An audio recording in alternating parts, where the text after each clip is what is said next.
Hyderabad Manikonda municipality పరిధిలో భారీ అగ్ని ప్రమాదం చోటు చేసుకుంది. పాషా కాలనీలో ఉన్న 2 అంతస్తుల భవనంలోని గ్రౌండ్ ఫ్లోర్ లో గ్యాస్ సిలిండర్ పేలి ఒక్కసారిగా మంటలు వ్యాపించాయి. సమాచారం అందుకున్న అగ్నిమాపక సిబ్బంది ఘటనా స్థలికి చేరుకుని మంటలను అదుపు చేశారు. మొదటి అంతస్తులోని ఓ గదిలో చిక్కుకున్న 2 మహిళలు ఒక చిన్నారిని స్ట్రెచర్ పై బయటకు తీసుకొచ్చారు. అపస్మారక స్థితిలో ఉన్న వారిని ఆసుపత్రికి తరలించారు. వారి ఆరోగ్య పరిస్థితి విషమించి ఆసుపత్రిలో చికిత్స పొందుతూ మృతి చెందినట్లు తెలుస్తోంది. ప్రమాదం నుంచి మరో 5గురిని కాపాడారు. భవనంలో 3 గ్యాస్ సిలిండర్లు పేలడంతో ప్రమాద తీవ్రత పెరిగింది.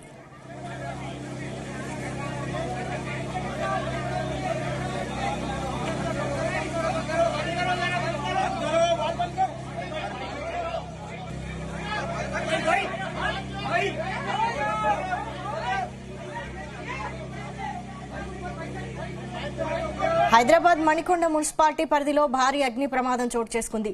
పాషా కాలనీలో ఉన్న 2 అంతస్తుల భవనంలోని గ్రౌండ్ ఫ్లోర్ లో గ్యాస్ సిలిండర్ పేలి ఒక్కసారిగా మంటలు వ్యాపించాయి.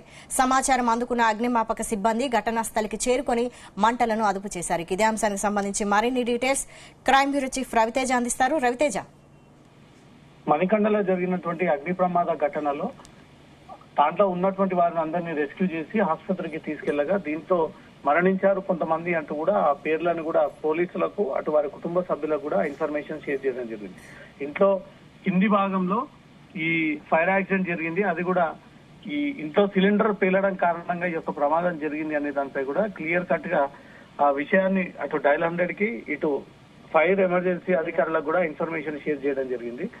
పాషా కాలనీలో ఉన్నటువంటి 2 అంతస్తుల భవనంలో గ్రౌండ్ ఫ్లోర్ లో ఈ గ్యాస్ సిలిండర్ పేలి ఒక్కసారిగా మంటలు వ్యాపించడము సమాచారం అందుకున్నటువంటి వెంటనే అగ్నిమాపక సిబ్బంది ఘటనా స్థలానికి చేరుకుని మంటలను అదుపు చేసి మొదటి అంతస్తులో ఒక గదిలో చిక్కుకున్నటువంటి 2 మహిళలు ఒక చిన్నారిని స్ట్రెచర్ పై బయటికి తీసుకొచ్చి ఆ 2 కూడా అన్కాన్షియస్ ఉండడంతో వారిని ఆసుపత్రికి తరలించారు. వారి ఆరోగ్య పరిస్థితి విషమించి ఆసుపత్రిలో చికిత్స పొందుతూ మృతి చెందినట్టుగా కూడా వైద్యులు దీన్ని ధృవీకరించడం జరిగింది. ప్రమాదం నుంచి మరో 5గురిని కాపాడి భవనంలో ఉన్నటువంటి 3 సిలిండర్లు పేలడం కారణంగానే ఈ ప్రమాద తీవ్రత పెరుగుతూ వస్తూ ఆ మంటల తీవ్రత పెరుగుతూ వచ్చింది. మొత్తం బిల్డింగ్ లో ఉండగా ఈ 3 సిలిండర్లు ఒకదానికొకటి అంటుకొని బ్లాస్ట్ అవ్వడం కారణంగా చనిపోవాల్సి వచ్చిందనే దానిపై కూడా వైద్యులు దీన్ని ధృవీకరించడం జరిగింది.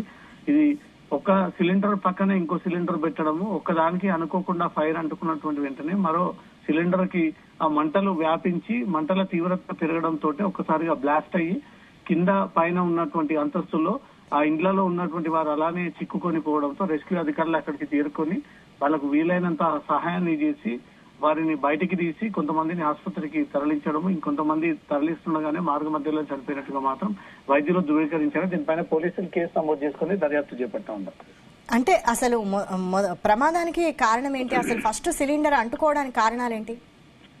వీళ్ళు ఇంటి వ్యక్తులందరూ కూడా ఒకదానికొకటి కొన్ని మీటర్ల గ్యాప్ తో ఈ సిలిండర్ అక్కడ ఏర్పాటు చేసి ఉంటే ఈ ప్రమాద తీవ్రత తక్కువ ఉంటుండేది. ఈ మంటలు వ్యాపించినటువంటి వెంటనే వీరంతా కూడా తప్పించుకొని బయటకు వచ్చేటువంటి అవకాశాలు ఉంటుండేది. కానీ సిలిండర్లు 3 ఒకే చేట పెట్టడము ఒక్కదానికి అగ్ని ప్రమాదం స్టార్ట్ అయ్యి మిగతా 2 సిలిండర్లకు కూడా ఈ మంటలు అంటుకోవడం కారణంగా ఒక బ్లాస్ట్ అయిపోయి పూర్తిగా ఇంట్లో ఉన్నటువంటి సామాన్ అంతా కూడా చెల్లాచెదులుగా అక్కడ పడిపోయి ఇంట్లో ఉన్నటువంటి వస్తువులంతా కూడా పూర్తిగా దగ్ధమైనట్టుగా తెలుస్తుంది. అప్పటికి ఫైర్ అధికారులు అక్కడికి చేరుకొని మొదటి అంతస్తులో గ్రౌండ్ ఫ్లోర్ లో ఉన్నటువంటి వారి అందరినీ కూడా రక్షించి ఆసుపత్రికి తరలించారు. మొత్తం ఈ ఆపరేషన్ లో 5గురు గాయాల పాలై ఆసుపత్రిలో చికిత్స పొందుతా ఉన్నారు. 3 దాంట్లో 2 మహిళలు ఒక చిన్నారి ఉన్నట్టుగా తెలుస్తుంది. ఈ 3 మాత్రం చనిపోయినట్టుగా మాత్రం వైద్యులు ధృవీకరిస్తా ఉన్నారు. పూర్తిగా ఒంటిపైన కాలినటువంటి గాయం 90% పైగా కాలినటువంటి గాయాలతో వీళ్ళు ఆసుపత్రిలో చేరడం కారణంగా చికిత్స జరుగుతున్నటువంటి క్రమంలోనే